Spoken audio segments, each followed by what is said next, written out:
Feds seize 40 million in gold bars from an ex-CIA official's house. This is a crazy story. I just have to talk about it.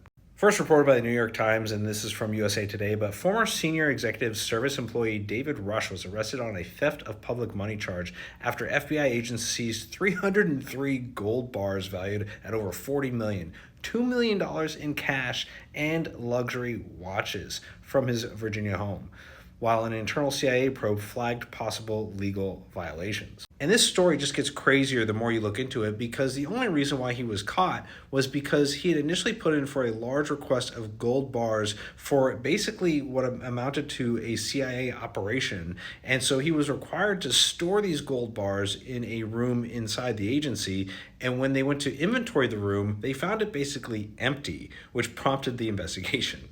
But that's not even the crazy part of the story. The crazy part of the story is that this man should have never been a senior executive service member in the first place. His resume apparently is completely fabricated. The only truth is the fact that he served in the Navy for 18 years before he transitioned to the CIA, but everything else is basically a lie. He did not tell them that he was on the IT side of the Navy. Instead, he told them that he was a Navy pilot with test pilot schooling and qualifications, and that he continued reserves or active military status after separation, which he didn't.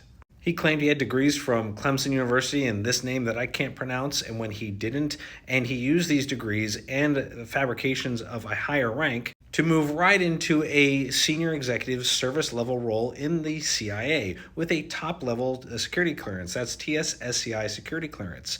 He was able to get all of this, and all of this was based off of lies.